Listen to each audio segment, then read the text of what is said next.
poong Jesus Nazareno, awit at trakuling alay namin sa'yo.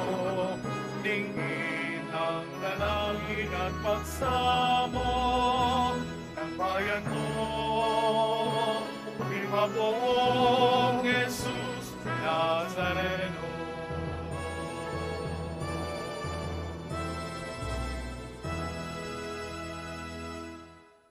Sa ngalan ng Ama, ng Anak, at ng Espiritu Santo. Amen. Ang pagpapala ng ating Panginoong Jesucristo, ang pag-ibig ng Diyos Ama, at ang pagkakaisa ng Espiritu Santo naway sumainyong lahat. At sumairi. Ito ay alay natin para sa ating pong Jesus Nazareno. Pasalamat sa lahat ng mga biyayang natanggap natin at mga hilingin natin ng mga kinakailangan ng mga biyaya. Sama rin natin sa misa natin ngayon ang mga intensyon para sa araw ngayon. Ang inyong mga intensyon kay narito sa loob at sa labas ng Basilica Minor at pambansang dambana ni Jesus Nazareno.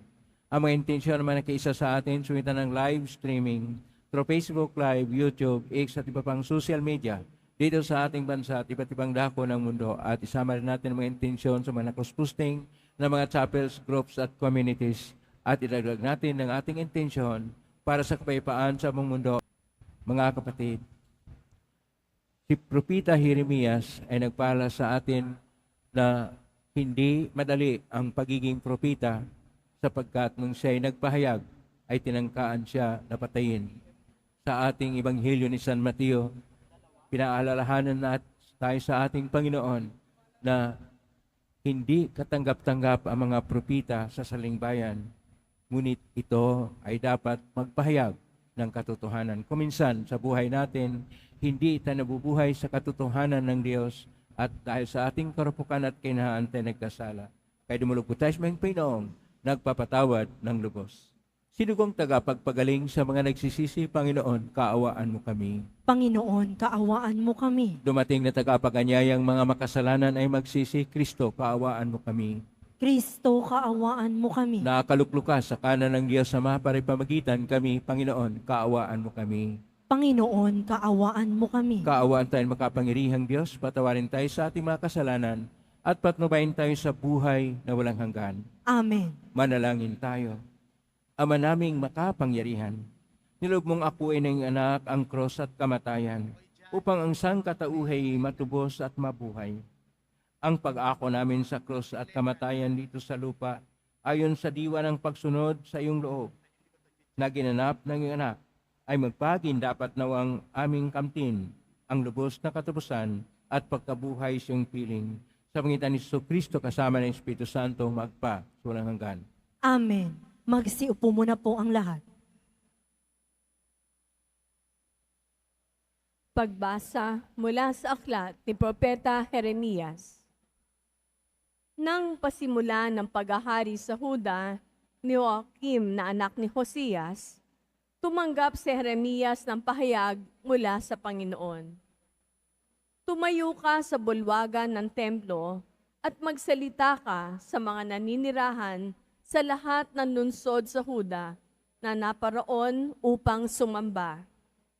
Huwag kang maglilihim ng anuman, baka sakaling sila'y makinig at tumalikod sa kanilang masamang pamumuhay. Kung magkagayon, pahihinuhod ako at hindi ko na itutuloy ang parusang inihanda ko sa kanila dahil sa masasamang ginagawa nila.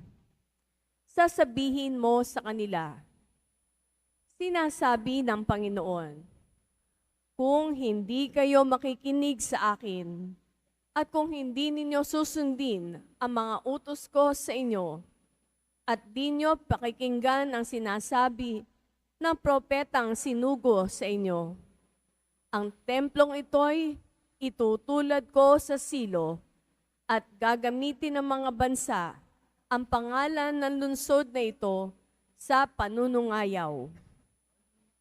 Ang pahayag na ito ni Jeremias ay napakinggan ng mga saserdote, ng mga propeta, at ng lahat ng mga taong nasa templo ng Panginoon. Pagkatapos niyang magsalita, Si Jeremias ay dinakip nila.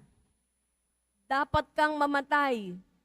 Bakit nagpahayag ka sa pangalan ng Panginoon na matutulad sa silo ang templong ito? Mawawasak ang lungsod at walang matitirang sinuman? At siya'y pinaligiran ng mga tao. Ang salita ng Diyos. Salamat sa Diyos.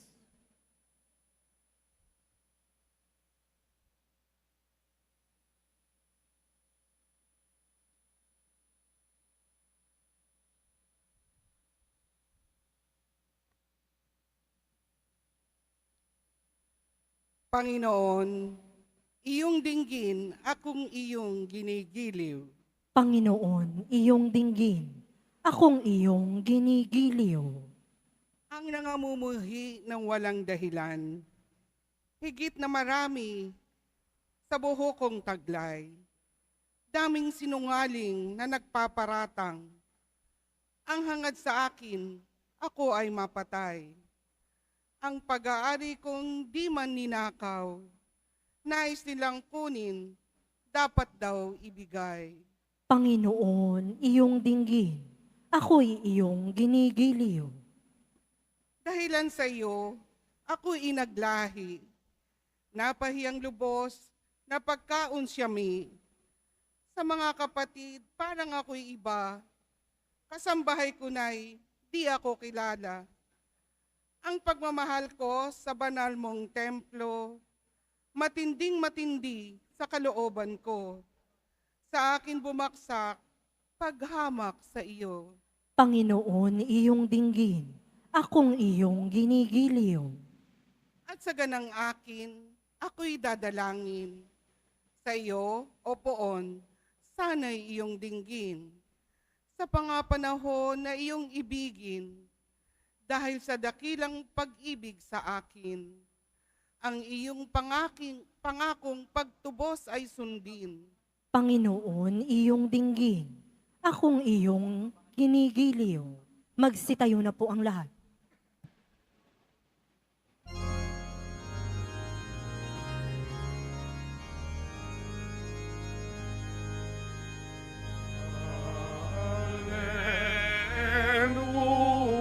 Hallelujah, hallelujah,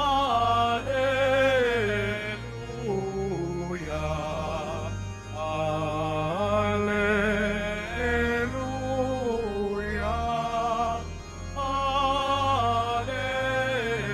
hallelujah. Malita sa inyo ngayon, salita ng Panginoon,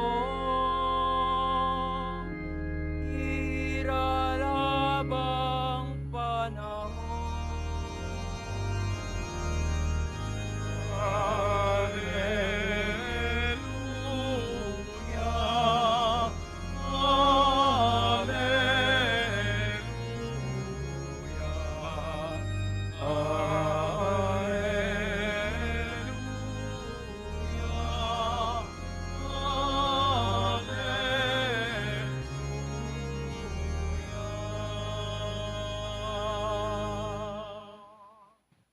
Sumainyo ang Panginoon. At sumairin, Ang mabuting balita ng Panginoon ayon kay San Mateo. papuri sa iyo, Panginoon. Noong panahong yon, umuwi si Jesus sa kanyang bayan at nagturo sa kanilang sinaguga. Nagtaka ang mga nakarinig sa kanya. Sabi nila, saan kumuha ng karunungan ang taong ito?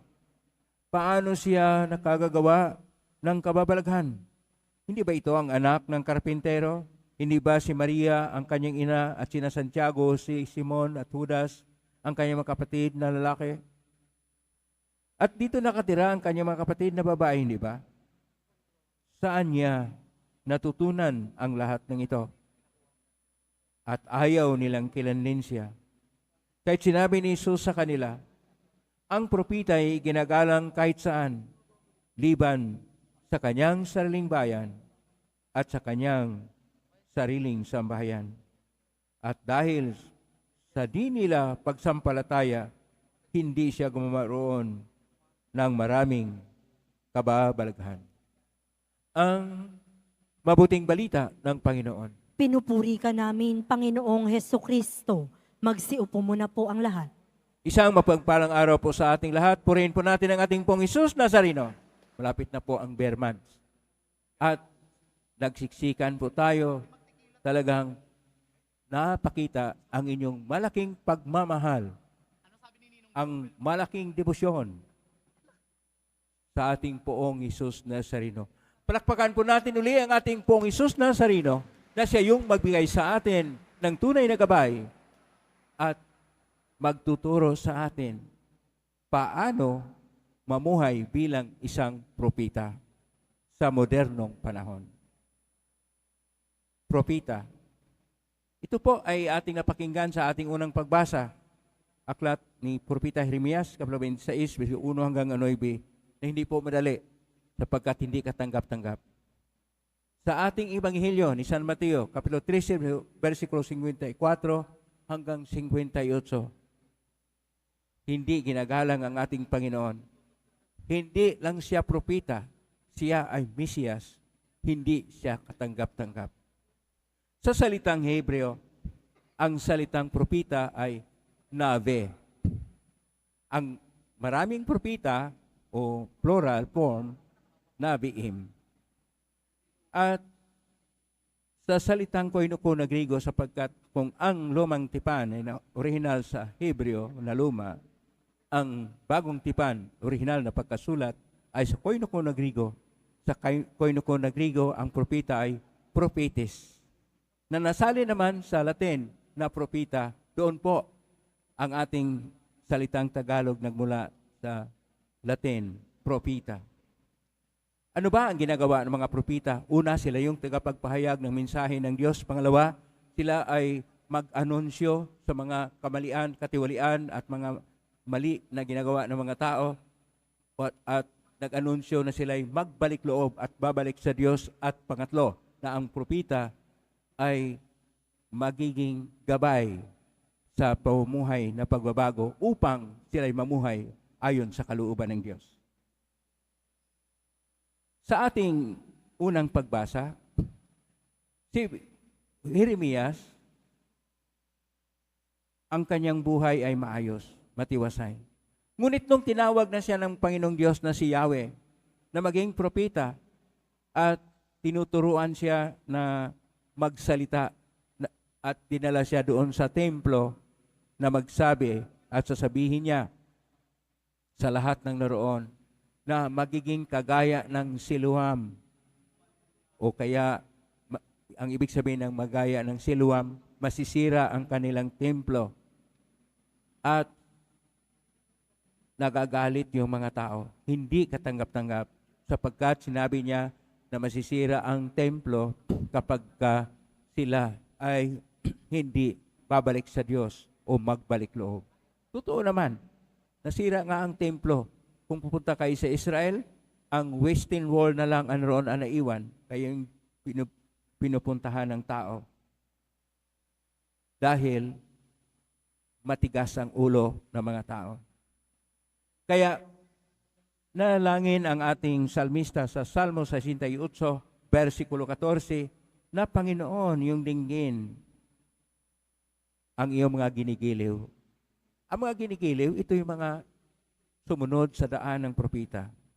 Ang daan ng propita ay hindi madali. Ang ating Panginoon ay dumaan sa daan ng mga propita.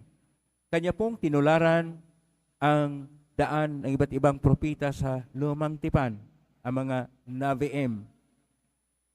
Kaya siya ay nagtuturo, kaya siya ay gumagawa ng mga himala. Ang kanyang paggawa ng himala upang makonbinsi ang mga tao na babalik sila sa Diyos, ngunit hindi umobra. Ngayon sa ating Ebanghelyo ni San Mateo, kapitulo 13, 54 at sumusunod, dahil umuwi siya sa kanyang sariling bayan. Ano pong sariling bayan ng Panginoon? Ito po ay Nazaret. Ang Nazaret ay nasa norte na bahagi ng Israel at ang mga tao doon, nakikita nilang ating Panginoon mula bata hanggang paglaki na siya ay hindi naman masabi nating may mataas na posisyon sa sosyedad o sambayanan. Kaya ordinaryo lang siyang karpintero.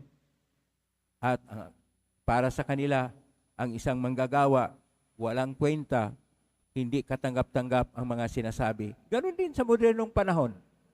Kung ang mga mahirap ay magsasalita kahit totoo, maniwala ang mga tao.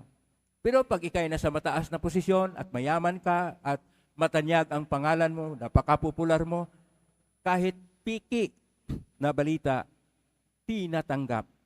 Kaya tingnan mo, lahat ng mga matanyag na tao, mayayaman, at iba at mayroong mga sinasabing nasa pamilya na matanyag, sila yung mahalal dahil naniwala tayo sa kanilang mga sinasabi. Pero ang magsabi ng totoo, basta't mahirap, kawawa lang. Ang ating Panginoong Hesus ay hindi naman siya mayaman kahit nagmula siya sa marlikan na linya ni Haring David sapagkat nakiisa siya sa lahat ng tao. Kung dumating siya na isang maharlika, hindi katanggap-tanggap sapagkat siya ay nasa kapangyarihan. Ngunit kung siya ay nasa pamilya ni San Jose na ordinaryo na karpintero at kay Santa Maria na ituring na simple lang na pamumuhay, siya ay kalakbay ng lahat ng tao sapagkat mayoridad o ang karamihan ng mga tao ay nasa aba na kalagayan o mga mahirap. Ito rin ang nagtuturo sa atin na ang Diyos ay pumipili sa mga mahirap na siyang magtuturo sa lahat ng tao ano ang pamumuhay ng isang tagapagdala ng mensahe ng Diyos. Walang iba kundi isang propita. Paano ba maging propita sa moderno na panahon? Una, sikapin natin ang gabay mula sa diwa na magtuturo tungkol sa katotohanan, ibig sabihin sa Espiritu Santo. Paano ito mangyari? Atin pong tingnan ang ating kapaligiran, ating bigyan ng analysis, at tayo ay magnilay-nilay, ano kaya ang mensahe ng Diyos? Bakit ganito ang nangyayari? Bakit naghihirap tayo? Bakit malaki ang ating utang at bawat pamilya ay kalahating milyon ang utang na hindi pa mabayaran ng Pilipinas yan kahit siguro darating pa ng kaapu-apuhan ng lahat ng tao? At bakit ganito napakahirap magtrabaho? Bakit ang sweldo ay mababa lang ikumpara sa ibang bansa? At bakit napakarami nahihirapan magtrabaho sa bayan ng Pilipinas, kailangan pang magpunta sa ibayong dagat o sa abroad upang makapagtrabaho? Kung ating tingnan, punong-puno naman tayo ng mga rekurso. Ang tawag diyan mga natural resources, nasa atin na ang lahat. Bakit kaya nagkaganito? Kaya kapag ikay propita, magnilay-nilay ka, at siyempre ang Espiritu Santo magsabi sa iyo, ito ang totoo. At sasabihin mo, magalit po sa inyo ang lahat. Bakit po? Sapagkat parang binabaklas mo ang kanilang kalakaran sa buhay. Pero yon ang unang hakbang. Kailangan natin ang espiritual na batayan, na gabay sa ating pagtingin sa mga nangyayari sa paligid. Pangalawa, kailangan rin nating tingnan ang gabay ng salita ng Diyos. Hindi lang kung ano yung nasa isip natin na binubulong ng Espiritu Santo, kailangan din na tingnan natin ang mga nasasaad sa Biblia o kaya sa pagtuturo ng simbahan na tinatawag na magisterium.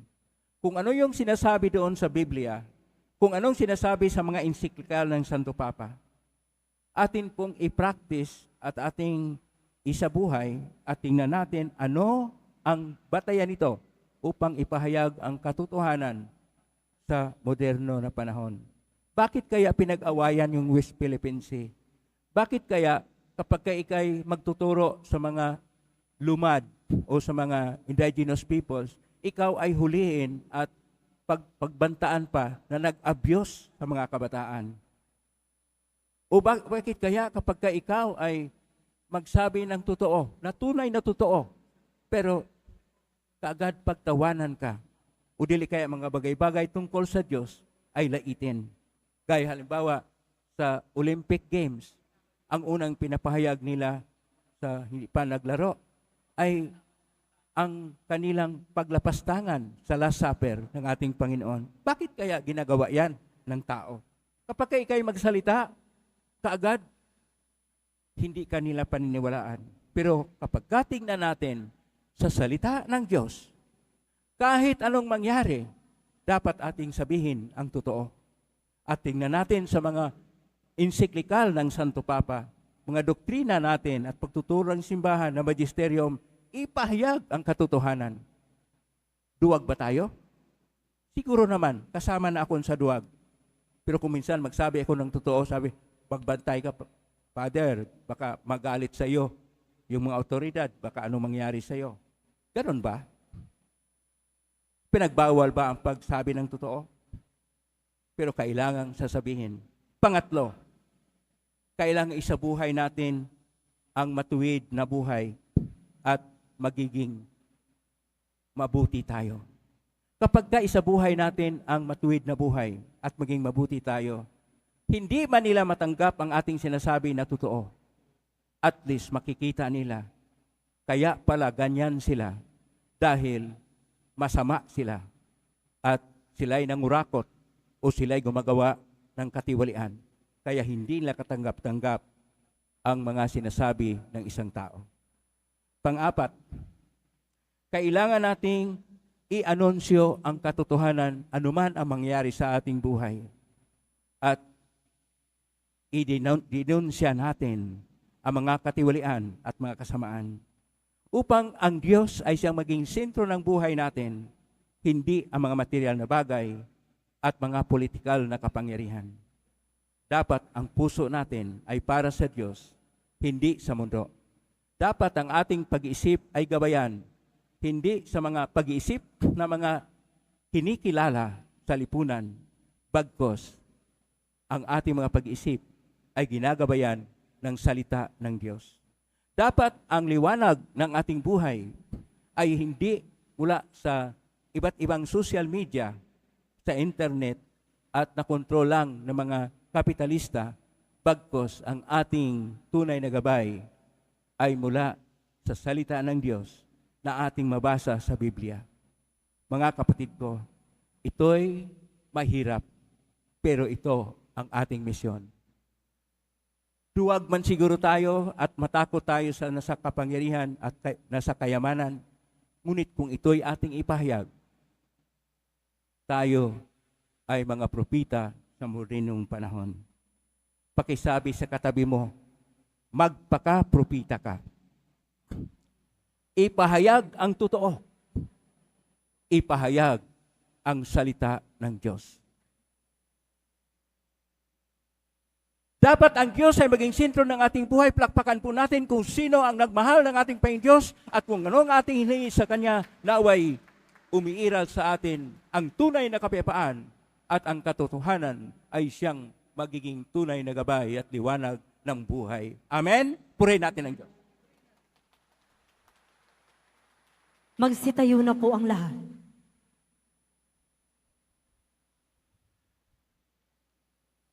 Mga minamahal ko mga kapatid, idulog natin sa mahal na pong Isus Nazareno ang ating mga kahilingan. Taglay ang matibay na panampalataya sa Kanyang pagkadiyos, ang tapat na pag-asa sa Kanyang kapangyarihan, at ang maningas na pag-ibig sa Kanyang puso. Atin pong itutugon, mahal na pong Isus Nazareno, kaawaan mo kami. Mahal na poong Jesus Nazareno, kaawaan mo kami. Upang ang Eukaristiya na ating tinatanggap sa komunyon at inihahandog sa misa bilang alaala ng mga hirap ng mananakop ay magdulot sa atin ng wagas na pagmamahal sa Diyos at sa kapwa. Manalangin tayo. Mahal na poong Jesus Nazareno, kaawaan mo kami. Upang ang panalangin ni Jesus Nazareno sa halamanan ng Getsemani, na dito'y pinawisan siya ng dugo, ay maghasik sa atin ng pagkahilig sa panalangin na siyang mabisang lunas sa lahat ng karamdaman ng tao. Manalangin tayo. Mahal na poong Jesus Nazareno, kaawaan mo kami.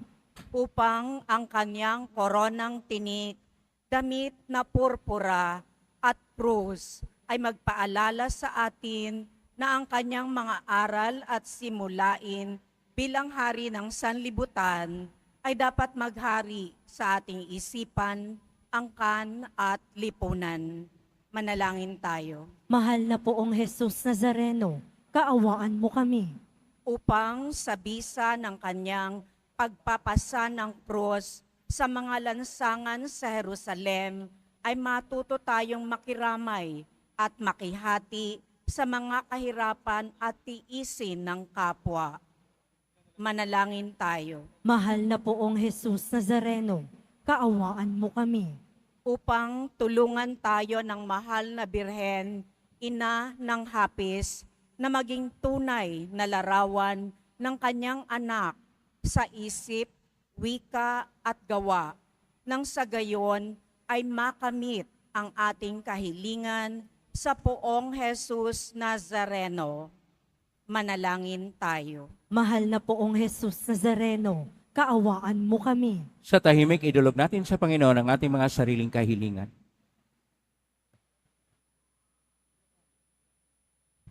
Ama naming mapagmahal, nahayag sa salita, gawa, buhay at kamatayan ng iyong anak na ang Diyos ay pag-ibig. Maipahayag, ginawa namin ang katotohanan ito sa pamagitan ni Jesus Nazareno, Panginoon namin, magpa sa walang hanggan. Amen. Magsiupo muna po ang lahat.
Alangin niyo kapatid upang paghahain natin ay kalugdan ng Diyos amang makapangyarihan. Tanggapin nawa ng Panginoon itong paghahain sa iyong mga kamay, sa kapurihan niya at karangalan, sa ating kapakinabangan at sa buong sambayanan niyang banal. Ama naming lumikha, si kapagpatawad ng mga kasalanan, maganap nawa ang paghahain ito.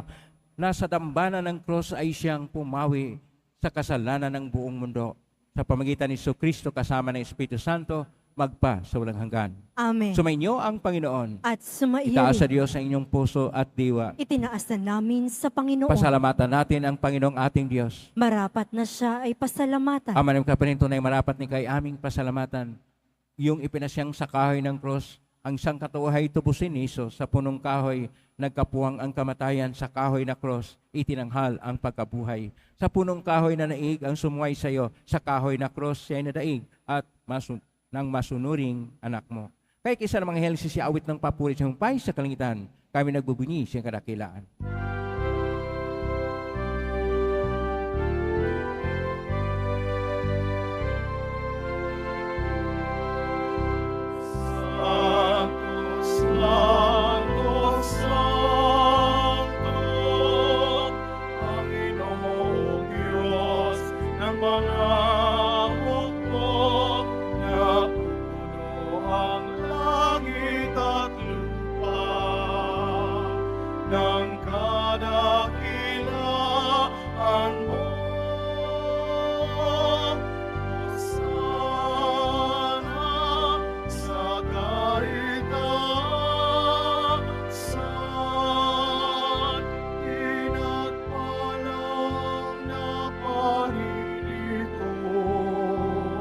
Sa ngalan ng Panginoon, Hosana sa kaitaasan.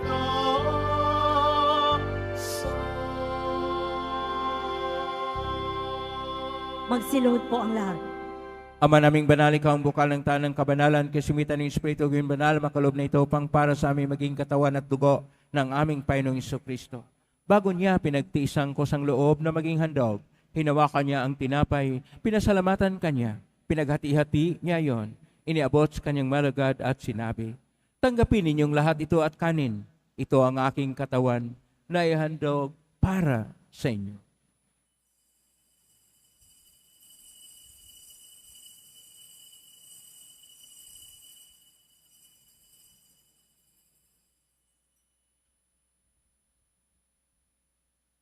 Kaya naman na matapos ang hapunan, hinawakan niya ang kalis, muli kanyang pinasalamatan.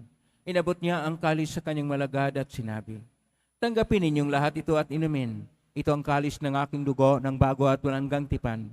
Ang aking dugo na ibubuhos para sa inyo at para sa lahat sa ikapagpapatawad ng mga kasalanan. Gawin niyo ito sa pag-alala sa akin.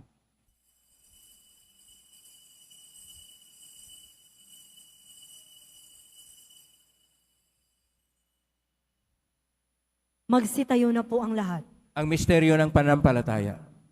Si Kristo'y namatay, si Kristo'y nabuhay, si Kristo'y babalik sa wakas ng panahon. Ama, ginagawa namin ngayon ang pag-alala sa pagkamatay at muling pagkabuhay ng anak kahit naalay namin sa iyo. Ang tinapay na nagbibigay buhay at ang kalis na nagkakaloob ng kaligtasan.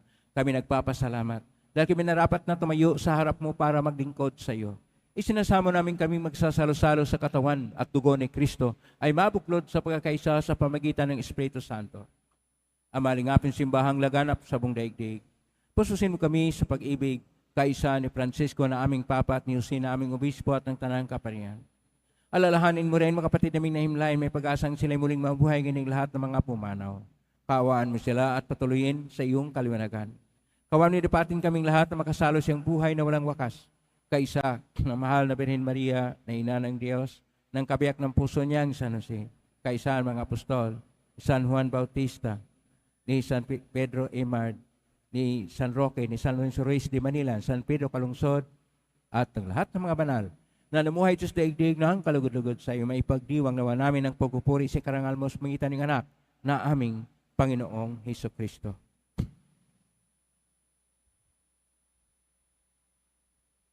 Sa pamamagitan ni Kristo, kasama niya at sa Kanya, ang lahat ng parangal at papuri ay sa iyo, Diyos Amang makapangyarihan, kasama ng Espiritu Santo, magpasawalang hanggan.